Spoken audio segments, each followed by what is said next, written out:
Okay, I've only got about 10 to 15 minutes left. It's my bad memory card. I'm going to get that fixed up when my next check from Social Security comes in. Okay. Edom, which no longer exists and will be in the country of Jordan, comes from a Christian country. The Jewish people will have the same experience as the Israelites of having a prophet in their midst, somebody who can converse with God, friend to friend, face to face. He just takes his power, turns my head, and says, "This is what I will be speaking to you today." It can be anywhere in here, but it's almost always about 10 feet up, 10 feet away, maybe 15, up high, and to my right. The Spirit of God is always to my left, like right here. He's my best friend. That's who he is. I don't have many. Actually, he may be the only friend I got. So he qualifies. Prophet in their midst, who is the visible representations of the presence of God and the angel of his presence. It's the angel of his presence. Wherever God's presence is, the angel is. And he's the Holy Spirit. Well, wherever God is, again, his Spirit is. It all ties together so easy. In Malachi 3, God makes it clear that he knows many will not feed, hear, and revere him, and that many will not even, when he has forgiven the sins of the Jewish people and remembers them no more. Many of the Jewish people do not believe in God, and many do not practice Judaism, and many will not be able to just believe that this is really happening. But God said that's what he's going to do. Jesus told us when he was coming back 5 different times, 5 different ways within his generation. Well, his generation's gone. You know, when you're born, everybody alive at that moment is your generation. When they're all dead, your generation's over. Okay, you high priest, you shall see me. You members of my 12, you shall see me return. You, the people of Caesarea, those amongst you who will be alive when I return. And my favorite, the Revelation, the book of Revelation. That's such garbage. Sorry. The 7th verse of the 1st chapter. And mind you, this guy who's writing it, I think his name's Paul. They don't know if it's the Paul who wrote so much of the New Testament. Like 60% of it. But it says Jesus is talking through an angel. It's like they get some of these things I'm talking about, and the Jewish, the sages and rabbis never picked up on it. But Jesus, through this spirit or angel, I'm not sure which it was, I can't remember now, I haven't looked at it in quite a while, says, "Those who pierce me with the spear shall see me return." Well, that's when he was crucified and they stabbed him with spears to make sure he was dead. Well, those people are dead. He didn't come back. They didn't see him return. Caesarea, dead. The disciples, all 12, dead. The high priest, dead. Generations gone. He's not coming back. However, God says when the land blooms again after desolation, cities restored, Jerusalem rebuilt, I'm coming back. I'm going to make a new covenant. I'm going to put my temple amongst you. This is the covenant of friendship you find in Ezekiel. And you'll never be defeated and dispersed again. You'll no longer be the taunts of nations. The nations will know that I am still with Israel. That's it. That's your messianic era. You know, you don't like it? Tough. That's what it's going to be. Because that's what God says it is. Now you tell me that's the messianic era you hear about. There's no pain, extraordinarily long lives, the world will all be together to worship the God of Israel. That will be the purpose of mankind. It's just an old fool rambling. It's what it is. King Moshiach. 2 chapters in the Mishnah Torah on the laws of King Moshiach. God calls him, my servant David, a shepherd, a teacher. And of course, I teach these books.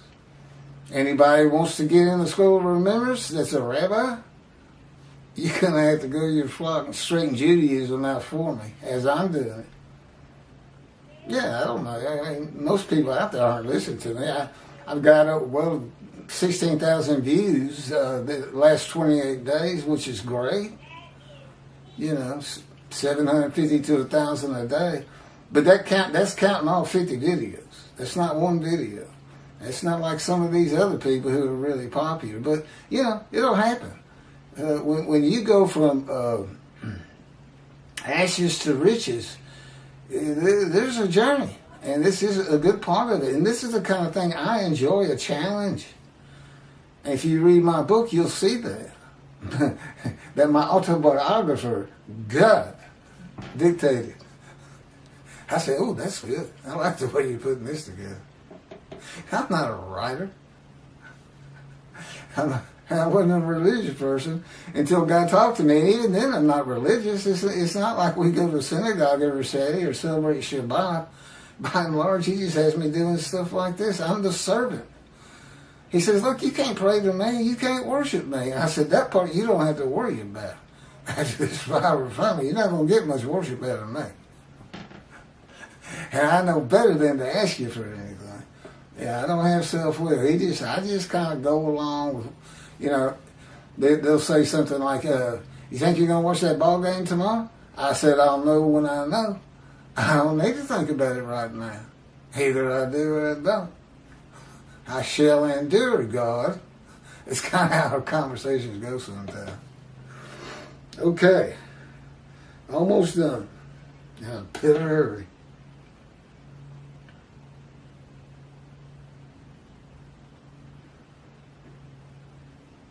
The amendment in Malachi 3, verse 22. Be mindful of the teaching of my servant Moses, whom I charged and ordered with laws and rules for all Israel, rather than strict compliance. That and the fact that sin forgiveness is hooked into it is the only difference in the original covenant, and it's also why he made sure the remnant, all of the exiles of all 13 tribes came back, and as Ezra said, they gathered as one man. And today, that can't happen. You can't draw every Jew together and be the man Israel, but you can still be a holy seed, and whoever works on that temple, anything to do with it, including raising funds, buying property. Oh, and let me add this. I only got another paragraph to go. The Temple Mount. David took a census and it angered God. And God put him to 3 tests. He failed. He selected an option that did not work out and was not well. And he went, he told God he was sorry. And for restitution, he went and bought that Temple Mount, that land. It was a thresher or something. I don't know what it was. But he went and bought it. That's why the Temple Mount is so important. And it's really the only reason.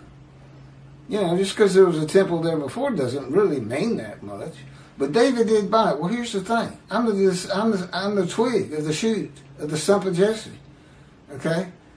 Quite literally, I am on the ancestral tree of King David.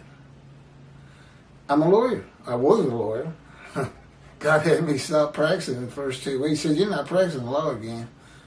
I told him, I said, what am I going to do about money? He said, you're not going to have any. And he kind of laughed. I think it was so funny. No, I haven't practiced law since. I can't practice now. My license is terminated. They lapsed. Let me finish this up. Oh, yeah. Power of attorney, stuff like that. We conveyed this land to Keith Ellis McCarty as as agent, attorney in fact, for who's ever buying it. But you get a little bit of David in there. And I'm just a twig anyway. I'm so far removed from David. There's no resemblance. There's no, I'm not going to go out and fight Goliath or anything like that. So, the covenant is a metaphor with a degree of hyperbole. God announcing a new, less strict covenant, and says that all of the Jewish people will heed him, for he will forgive their iniquities and remember their sins no more. This is what you would expect if your God forgives all your sins. That you'll heed him. Okay? But the fact is, in Malachi 3, he says, I know better. But that's just how I wrote it. That's the way it should be. That's exactly how he says it. He makes it clear he knows it will not. No more than he believed the Israelites would become a sinless people and not break the covenant. Not disobey it. They did, but he married them anyway. God knows what people do. He knows why they did it. He's God. Did you know what he said to me one day? He said, Keith, I created emotion. He can change my emotions. He can put me into a despair and depression that's so awful. And then just lift it. I mean, he utter control of me. And they're inside me. I'm just like this, almost like a puppet sometimes. They had me say what they would have me say, but it's always with my personality in mind. I still sound like me. I still may, I forget things just like me. Very forgetful person. Very forgetful. Anyway, I hope you enjoyed this. Again, I'm going to have to put it as 2 parts. I still haven't fixed my movie maker. For some reason, it's not taking my videos. These are my videos, my memory card. Because normally I would join them. You got 30 minutes and now you got another 10 or so, 40 minutes. But I don't know how hard it is to find a 15-minute video, but I'll check it out someday. But that's how I'm redoing he had me re-download and re-upload my 50 videos, which covers 50 chapters of Isaiah 53 in the day of the Lord, and a few from the life of God's righteous servant of Moshe of Isaiah 11 and 53. And there's a few on Jesus, none of which are complimentary. I assure you. Just to see some of the college Christians come out, they're just a gas. And that's how you get him. That's how we take God's wrath to him. You got to recognize me and lift me up, which means you got to go study. Now, it's great. You get my ad-libs, and I'm reading from the book. But sometimes in a quiet place, just reading the book is better for you. And just knowing these are God's new words. He actually did come back. This guy, nobody could know all this. Nobody has ever known it before. How does he just appear? And with the story he's got, he's the only man who could ever satisfy Isaiah 53:10 and afflicted by God. Jesus wasn't afflicted by, Israel wasn't afflicted by God. And affliction by God in antiquity meant you were born blind, lame, crippled, or disfigured. That's certainly not Jesus Christ. God chose to crush him with disease. They changed the disease to sickness, but what you can't change is verse 12 where it says he was exposed to death. So it was a pretty severe sickness. With me, of course, cancer. And familiar with cancer comes in earlier. But, I had skin cancer. It wasn't anything. But the colon cancer was brutal. And lung cancer, I really never felt the effects of it. It's like he put it into my lungs before a time when he knew they were going to x-ray my lungs. And as soon as we went over them and they put my file up, he removed it. I mean, I didn't even cough. I didn't have trouble breathing, nothing. But now the colon cancer, I suffered like a dog because I didn't have health insurance and I didn't know what it was. And it was just a pain in my belly You know, it had ruptured. I was bleeding internally. And for 3 months, until finally I was laying on the floor of this dingy apartment of a friend who traveled, dying. I wasn't going to make it another hour or two. I could not get up. I couldn't go for help. I could do nothing. The phone rang. My mom said, "Key, turn on the TV." It was the planes hitting New York. And then I saw all these relatives, just how tore up they were at losing loved ones. And it hit me for the first time. This is going to kill my children. You know, we all love each other very much. I said, this is going to kill them. To know that they just came in here and my body was here and I just let myself die. So I called my dad and I said, "Dad, you got to pay for a colonoscopy. It's got to be something in my intestines." And it was an 8-inch tumor. I came out of that colostomy and the doctor says, "I couldn't get past this." And he shows me this picture of the intestine with this horrible purple blockage. And I just said, "Thanks." I said, what does that mean? I didn't know. I've been so naive my whole life. Anyway, that's it for 11. We'll be picking up with 12. And this is a good one, but you got to put your thinking cap on. This is a good one. This is a real hit at the New Testament. And it's called Divine Inspiration of Prophecy Fulfilled. Or so they say. It's a good one. They're all good. They're all good. Wait till I get to the 53. There's 4 53s, chapters on Isaiah 53. There's one where you see Rashi's commentary, verse by verse, all 12 verses, and the 3 verses of Isaiah 52. We got Tovia Singer of Outraged Judaism in there with his infamous Isaiah 53. Yeah, we're going to publish it. Verse 10. And we got, Jews for Judaism. They better get busy. You think God's going to know when they have heard of this and when it is sufficient for them to look into it. You just tell them God has a sharp, keen eye on them and wants to see how they react, test their belief. He loves testing people. And he likes giving people the business, as we say in Texas. But anyway, that'll be fun to get to. This is going to take 2 hours to download and upload.